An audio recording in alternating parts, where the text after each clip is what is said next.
Truk terguling timpa pagar sekolah. Dugaan penjualan KTP palsu keluarga Rohingya. Digigit anjing, 2 wanita luka-luka.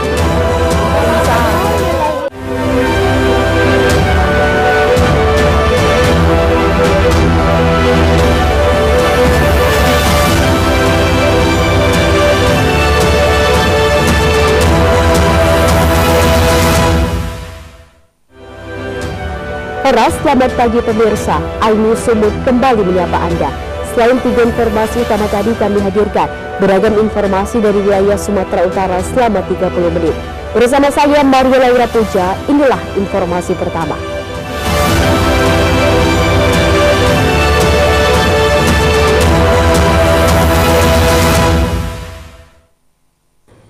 Pemirsa, 1 unit truk bermuatan kelapa sawit seberat 5 ton terguling di Jalinsum, Kota Pinang, Labuhan Batu Selatan usai mengalami pecah ban.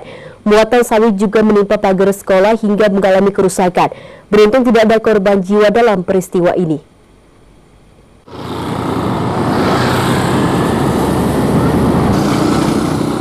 Satu unit truk kol diesel BK8312CD mengangkut kelapa sawit seberat 5 ton terguling di Jalinsum, Kota Pinang, Kabupaten Labuhan Batu Selatan setelah mengalami pecah ban bagian belakang.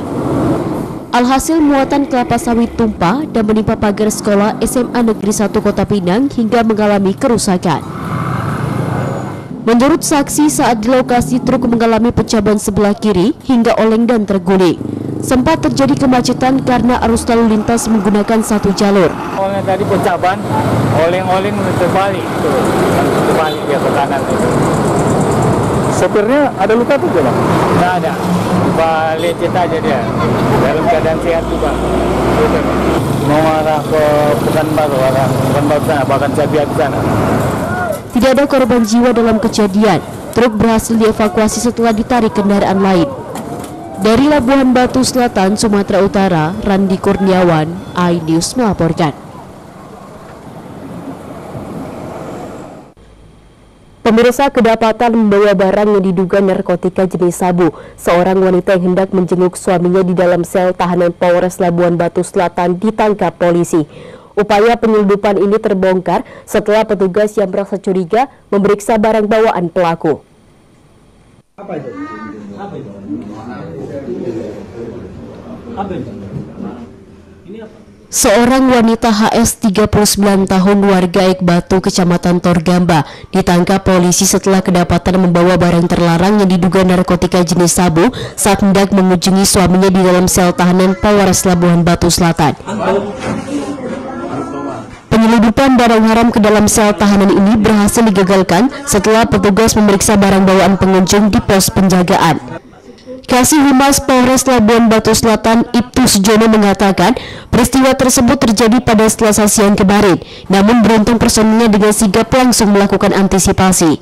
Saat diinterogasi, wanita ini mengaku tidak mengetahui bahwa barang yang ditemukan dalam lipatan celana adalah sabu, karena menurutnya celana yang dipakainya dipinjam dari teman sang suami.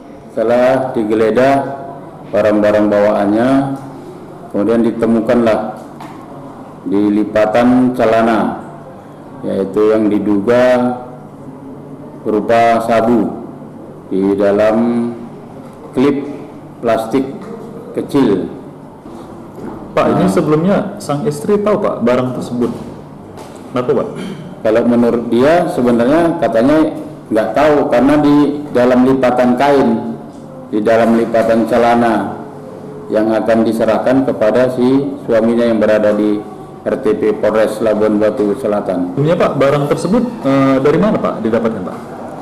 Kalau menurut keterangan dia tidak tahu itu dari mana bahannya, cuman yang dia kirim pakaian. Nah, karena kita biasa itu kalau setiap tamu ataupun siapapun yang ingin menjenguk tahanan, barang-barang bawaan daripada yang mau menjenguk selalu diperiksa oleh piket petugas jaga yang berada di depan. Kini Satres Narkoba Polres Labuhan Batu Selatan masih melakukan pemeriksaan lebih lanjut terkait kejadian ini. Dari Labuhan Batu Selatan, Randi Kurniawan, iNews melaporkan. Pemirsa, diketahui melakukan pencabulan hingga berulang kali kepada seorang anak di bawah umur yang masih duduk di bangku sekolah SMP. Seorang pensiunan aparat sipil negara atau ASN dibekuk polisi Kabupaten Deli Serdang, Sumatera Utara. Aksi pencabulan ini dilakukan tersangka dengan membujuk rayu korban agar bersedia masuk ke dalam mobilnya lalu melakukan aksi bejatnya.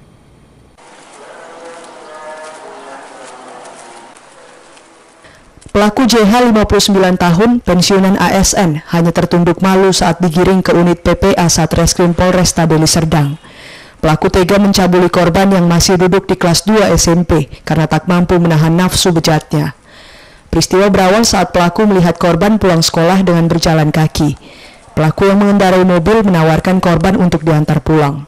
Karena korban mengenal pelaku sebagai teman kerja orang tuanya, korban akhirnya menerima tawaran dari pelaku. Namun saat berdua di mobil, muncul niat pelaku dan mencabuli korban.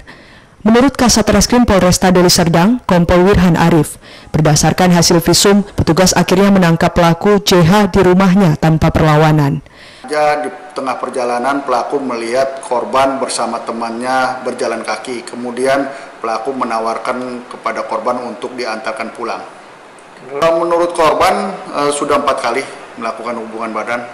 Hasil visum membuktikan, menguatkan bahwasanya pelaku melakukan aksi bejatnya kepada korban. Namun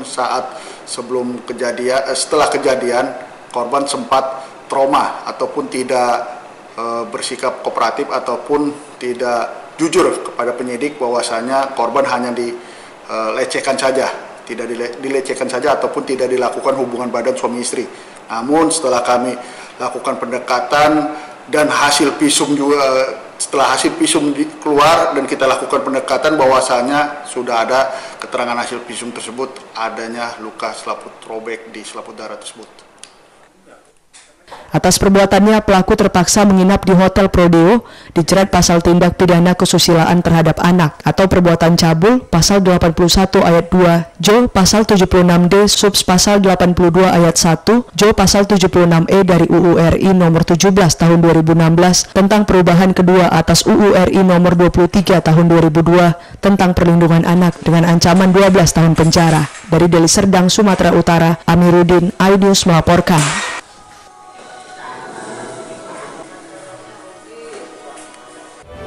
Pemirsa, wartawan TV swasta tewas ditabrak, supir diamankan. Tetaplah bersama kami.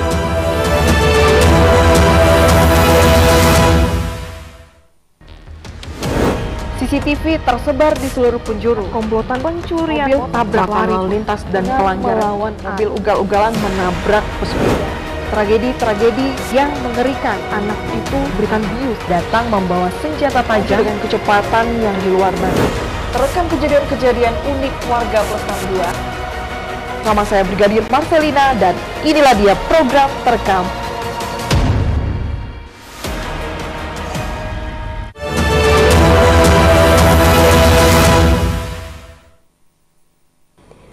Terima kasih Anda masih bersama kami di iNews Sumut, inspiring and informative. Pemirsa, 8 orang warga pengungsi Rohingya diduga memiliki kartu tanda penduduk atau KTP saat memasuki wilayah Nusa Tenggara Timur. Hasil pemeriksaan KTP palsu ini diduga dibuat di Kota Medan, Sumatera Utara. Wali Kota Medan Bobi Nasution pun berjanji akan memberikan hukuman berat bila ada keterlibatan aparat pemerintah Kota Medan dalam pembuatan KTP palsu ini.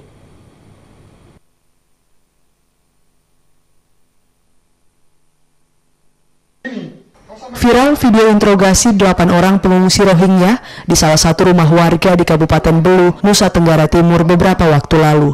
Setelah dilakukan interogasi dan pemeriksaan badan, ditemui kartu tanda penduduk NTT dengan nama berbeda serta alamat yang berbeda. Diketahui ke-8 pengungsi Rohingya datang dari Kota Medan ke Desa Takirin pada 15 November, 24 November, dan 5 Desember 2023. Berdasarkan pengakuan, tujuan pengungsi ini masuk ke Indonesia untuk mencari pekerjaan. Menanggapi KTP palsu pengungsi Rohingya yang diduga dibuat di Medan, Wali Kota Medan Bobi Nasution sudah sering mengingatkan kepada aparat pemerintahan Kota Medan untuk tidak memperjualbelikan data kependudukan untuk kepentingan apapun. Bobi juga mengaku sebelumnya ada beberapa kasus penyelewengan data yang digunakan untuk berobat maupun untuk bekerja di luar negeri. Warga Rohingya di NTT ditemukan memakai KTP dari Medan, Pak. Itu pengawasan kita sendiri seperti itu. Saya sudah sampaikan bahkan kemarin pada saat pelantikan terakhir yang di dalamnya itu ada salah satunya dari dinas Disduk Capil dan kemarin dari kecamatan dan kelurahan. Saya selalu sampaikan tolong untuk data diri khususnya KTP Medan ini tolong jangan dimain-mainkan. Baik karena hari ini banyak juga yang mau buat KTP Medan hanya untuk berobat. Ada beberapa kasus, ada juga yang kemarin kita temukan pemalsuan data agar bisa kerja di luar negeri. Nah, ini kasus seperti ini lagi. Saya sampaikan siapapun yang dari pemerintah Kota Medan, aparat dari pemerintah Kota Medan, kalau ikut terlibat, hukumannya kita kasih hukuman berat. Dalam hal ini, jika nantinya terbukti ada keterlibatan aparat pemerintah Kota Medan dalam pembuatan KTP palsu pengungsi Rohingya, Bobi akan memberikan hukuman berat. Dari Medan, Ahmad Ridwan Nasution, iNews melaporkan. Pemirsa, pasca terjadinya laka lantas yang menewaskan kontributor TV One Yoga Syaputra Simorangkir di Jalan Besar Deli Tua, Desa Kedai Durian, Kabupaten Deli Serdang pada Rabu kemarin, Polsek Deli Tua telah melakukan identifikasi di tempat kejadian perkara serta menahan supir truk yang diduga lalai dalam berkendara. Kontributor TV One Yoga Syaputra Simorangkir yang tewas dalam kecelakaan di Jalan Besar Deli Tua, Desa Kedai Durian, Kabupaten Deli Serdang menjadi luka mendalam dari pihak keluarga dan para kerabatnya. Video tewasnya Yoga juga beredar luas di kalangan jurnalis Sumatera Utara. Dalam video viral ini tampak jenazah korban tergeletak di pinggir jalan dengan kondisi mengenaskan, dengan kondisi luka di perut, dan dievakuasi oleh warga, selanjutnya dibawa ke Rumah Sakit Bayangkara, Jalan Wahid Hashim Medan, untuk dilakukan pembersihan terhadap luka yang ada di tubuh korban. Kepala Bidang Humas Polda Sumut Kombes Pol Hadi Wahyudi menyebut kalau polisi masih terus memproses kasus kecelakaan ini dengan memeriksa supir truk dan membantu keluarga korban mendapatkan santunan duka dari pihak Jasara Harja dan pertanggungjawaban dari pemilik kendaraan. Terkait dengan proses kasus kecelakaannya, sesaat setelah kejadian itu pun sudah ditangani oleh Polsek Unit Laka Lantas Polsek Deli Tua. Dan kendaraan kemudian pengemudinya sudah dilakukan proses pemeriksaan. Sampai dengan saat ini tentu kita mendorong ada upaya-upaya untuk setidaknya respon dari pemilik kendaraan, dan juga kita mendorong untuk proses pengajuan cepat mendapatkan santunan dari Jasara Harja. Proses ke depan terkait dengan penegakan hukumnya tentu kita akan sesuaikan dan tentu akan berjalan. Sebelumnya korban Yoga Syaputra Simorangkir mengendarai sepeda motor metik untuk melaksanakan tugas peliputan di Polsek Deli Tua. Namun di tengah perjalanan bersenggolan dengan mobil truk dan akhirnya Yoga tewas di tempat akibat tertabrak roda truk. Dari Medan, Amin Rashid, iNews melaporkan. Pemirsa, Komisi Pemilihan Umum secara resmi membuka pendaftaran anggota kelompok penyelenggara pemungutan suara atau KPPS Pemilu 2024. Pendaftaran telah dibuka sejak tanggal 11 sampai dengan 20 Desember 2023. Namun warga mengeluhkan proses rekrutmen anggota KPPS karena waktu pendaftaran dianggap terlalu singkat.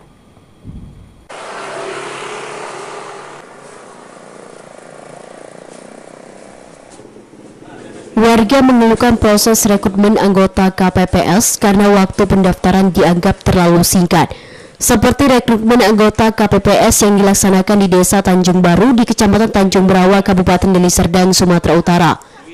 Meski para pendaftar membludak di kantor desa, namun mereka sangat mengeluhkan singkatnya jam buka pendaftaran yang dimulai pukul 14.00 WIB sampai dengan 17.00 WIB. Sampai hari ini ada sebanyak 114 orang yang mendaftar dari 196 kuota yang dibutuhkan.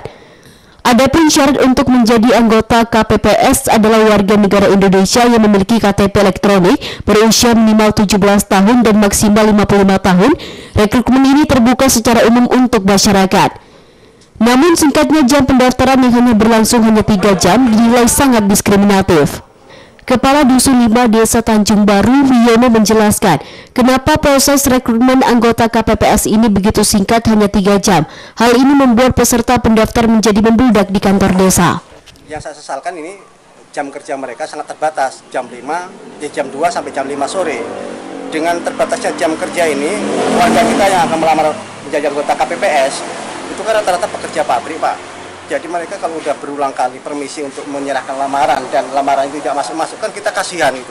Oleh karena itulah saya menanyakan apakah memang betul bahwasanya PPS yang sekretariat itu tidak diberi hak atau memang tidak punya hak untuk menerima perekrutan lamaran ini. Ini tadi saya tanyakan ke PPK, ternyata mereka juga punya hak. Haryadi selaku koordinator divisi teknis penyelenggara pemilu di Kecamatan Tanjung Brawa mengatakan kalau pihaknya telah melakukan rekrutmen anggota KPPS di Kecamatan Tanjung Brawa sejak tanggal 11 bulan Desember 2023 dan berakhir nanti pada tanggal 20 Desember 2023. Perihal permasalahan yang terjadi di Desa Tanjung Baru ini, Haryadi menyebut hanya miskomunikasi saja antara panitia rekrutmen KPPS dan pemerintah desa. Ini terbuka secara umum untuk masyarakat yang ada di setiap desanya masing-masing ya, di TPS masing-masing. Jadi tidak ada batasan usia. Nah nanti kita akan menseleksi mana yang sesuai persyaratan atau tidak sesuai persyaratan, hanya itu aja. Nah ini dibuka dari tanggal berapa sampai dengan tanggal berapa, Bang? Dari tanggal 11 kita sudah mulai pemungutan pendaftaran sampai dengan tanggal 20 Desember 2023. Dari Deli Serdang, Sumatera Utara, Amiruddin, iNews melaporkan. Pemirsa, seribuan warga Parsadaan Togaraja Sitorus, Dohot, Boruna, Kota Medan menggelar perayaan Natal di Wisma Taman Sari, Jalan Kapten Muslim, Kecamatan Medan Helvetia, Kota Medan, Minggu siang. Perayaan Natal ini pun berlangsung hikmat dan sukacita.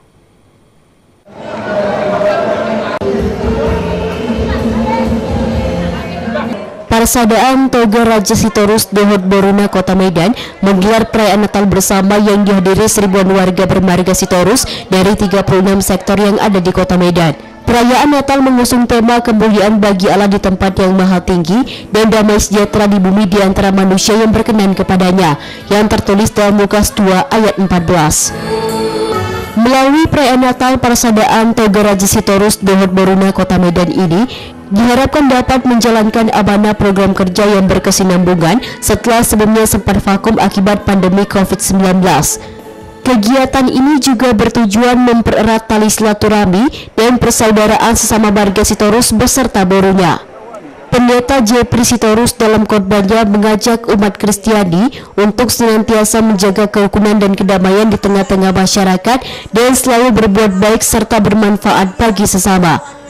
Sementara menurut Ketua Panitia Natal Raya Sitorus, perayaan Natal ini selain menjalankan amanah program kerja yang berkesinambungan, juga mempererat tali silaturahmi dan persaudaraan sesama warga Sitorus beserta Borunya yang berada di Kota Medan sekitarnya.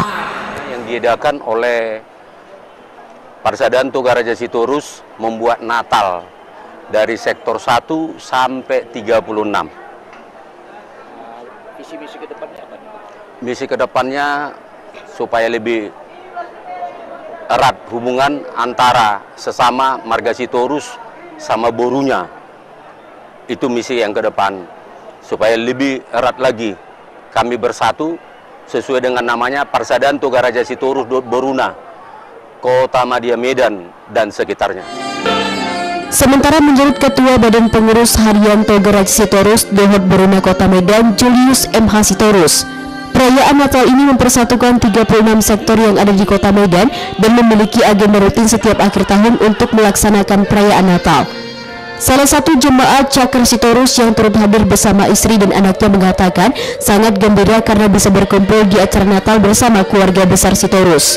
Harapan ke depan kita, karena selama ini kita juga terhambat masalah COVID masa ini, jadi banyak rasa pertemuan kita dengan saudara-saudara kita Sitorus maupun Borunya, baik dalam suka dan duka, itu agak terambat. Mudah-mudahan dengan situasi yang makin membaik ini, kita ke depannya bisa semakin bertemu. Karena kegiatan dari Pengumuman Marga Sitorus ini adalah kegiatan sosial, baik suka dan duka. Dari Deli Serdang, Tengku Amiruddin, iNews melaporkan. Pemirsa, Perindo luncurkan ambulan dan serahkan klaim asuransi. Tetaplah bersama kami.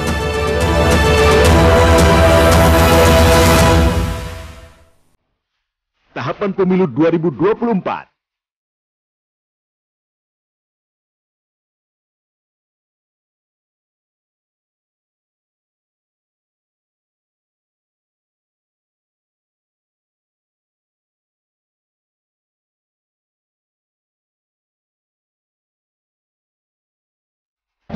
Ikuti informasi terkini seputar pemilu di semua program berita iNews.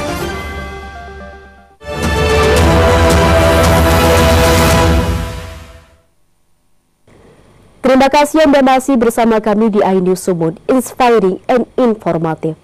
Pemirsa, 2 orang wanita karyawan Permodalan Nasional Madani mengalami luka-luka setelah digigit anjing liar saat sedang melakukan survei di salah satu rumah warga di Desa Aik Bange, Asahan, Sumatera Utara. 1 orang bahkan sempat pingsan akibat serangan anjing liar ini. Ini kok enggak mana aku kira Sejumlah warga Dusun 4 Desa Aik Bange, Kabupaten Asahan digegerkan dengan serangan anjing liar yang menyerang dan menggigit 2 orang wanita karyawan Permodalan Nasional Madani yang sedang melakukan survei di salah satu rumah warga. Warga pun langsung berupaya menolong kedua korban karena satu di antaranya sempat jatuh pingsan, sementara satu lainnya tampak masih trauma. Akibat gigitan anjing, kedua korban mengalami luka-luka. Menurut Tasrif, Kepala Desa Aik Bange, kejadian ini bermula saat kedua korban tengah mengunjungi rumah warga untuk melakukan survei. Namun secara tiba-tiba anjing yang belum diketahui siapa pemiliknya ini langsung menyerang keduanya. Untuk mendapatkan pertolongan pertama, pihak desa langsung membawa korban ke puskesmas terdekat. Nah, kan gitu, langsung gigit ibu itu. Langsung kita tolong sama masyarakat lah, Pak. Kita fasilitasi ambulan, kita suruh ngantar ke rumah sakit. Itu berapa orang itu, Pak? Korban? 2 orang Bu, ya kan? Ya, 2 orang. Ini petugas apa nih Pak orangnya Pak yang datang itu? Petugas apa? Mekar. Petugas Mekar. Kondisinya tuh digigit itu gimana Pak? Kondisinya yang satu posisi duduk gitulah Pak di situ Pak. Apa kondisinya lemas Pak, sempat pingsan atau apa? Lemas juga. Yang satu lemas Bu, ya kan? Lemas, yang satu lemas. Usai menggigit kedua korban, warga pun langsung memburu anjing dan menangkapnya agar tidak kembali menyerang dan menggigit warga lainnya. Dari Asahan, Ulil Amri, iNews melaporkan. Pemirsa, untuk memenuhi kebutuhan masyarakat, Partai Persatuan Indonesia atau Perindo kembali menambah 1 mobil ambulan untuk warga Kota Medan, serta menyerahkan santunan klaim asuransi melalui kartu keanggotaan Partai Perindo.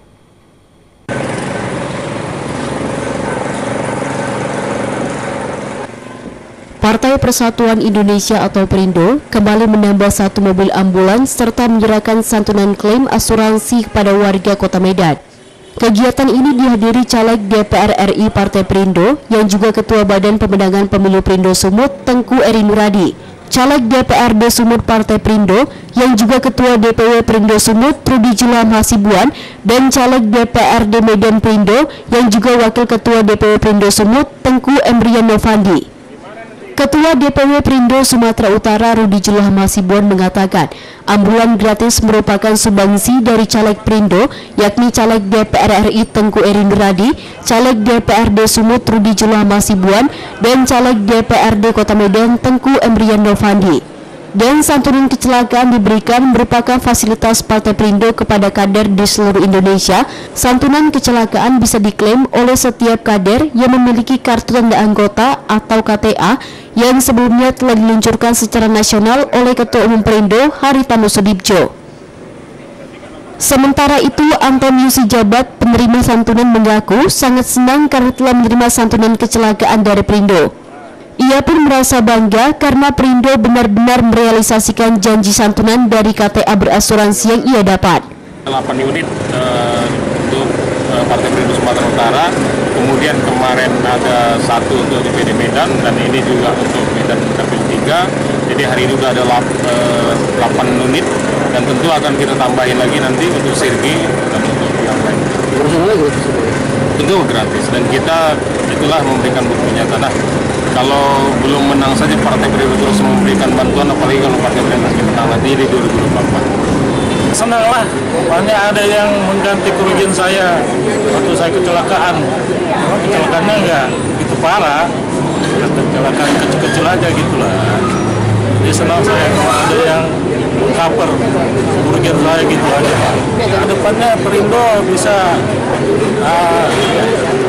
lebih, bapak-bapak ini bisa jadi duduk di kursi dewan nantinya. Selain memberikan santunan kepada warga yang mengalami kecelakaan, ketiga Bacalek Perindo juga memberikan KTA asuransi kepada koordinator kecamatan yang ada di Medan. Dari Medan, Saddam Hussein, iNews melaporkan.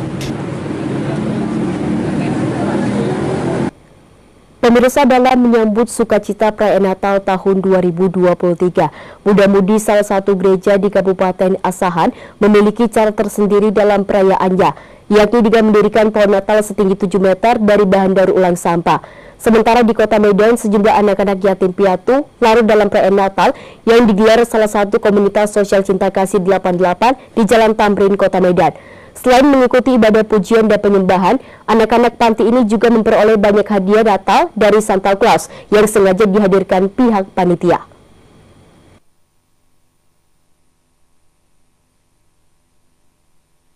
Menyambut hari perayaan Natal yang tinggal sepekan lagi, salah satu pemuda gereja Kisaran Kabupaten Asahan memiliki cara tersendiri dalam perayaannya, yakni dengan mendirikan pohon Natal setinggi 7 meter berbahan dasar sampah daur ulang.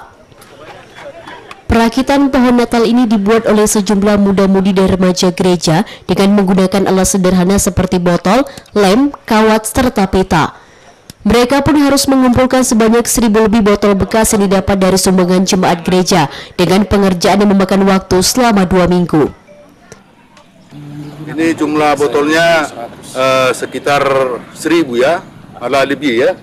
Ada 1.100 botol. Kerjakan ini lebih kurang hampir 3 minggu ya.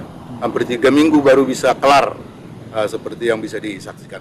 Sementara di tempat terpisah sejumlah anak-anak yatim piatu yang sengaja didatangkan dari berbagai panti yang ada di Kota Medan juga larut dalam perayaan Natal yang digelar komunitas sosial Cinta Kasih 88. Selain bernyanyi dan menari, anak-anak panti ini juga mengikuti ibadah pujian dan penyembahan dengan hikmat. Yang tidak kalah menariknya, komunitas sosial Cinta Kasih 88 juga mendatangkan 2 Santa Claus yang turun langsung membagikan hadiah mainan dan makanan ringan kepada anak-anak panti. Setelah menyerahkan bantuan sembako kepada perwakilan pengurus panti, seluruh panitia juga membagikan ampau kepada seluruh anak-anak panti. Menurut Ketua Cinta Kasih 88 Erik Winata, kegiatan sosial seperti ini merupakan rutinitas mereka setiap tahunnya, yakni dengan berbagi kepada sesama yang membutuhkan, salah satunya anak panti tanpa memandang suku dan agama. Hal senada juga disampaikan Ketua Pemuda Cinta Kasih 88 Adrian Ho. Ya, harapannya untuk anak-anak yatim ke depan, semoga mereka bisa merayakan bersama-sama kita semuanya, sesama manusia gitu. Setiap tahun kita mengadakan ya tidak memandang suku agama semuanya. Seluruh panitia dan donatur yang telah menyumbangkan baik secara keuangan maupun moral maupun waktunya untuk demi kelangsungan acara ini. Dari Asahan dan Medan, tim iNews melaporkan. Informasi tadi mengakhiri iNews Sumut hari ini. Saya Maria Laura Puja atas nama tim redaksi yang bertugas mengucapkan terima kasih atas kebersamaan Anda. Selamat beraktivitas dan sampai jumpa.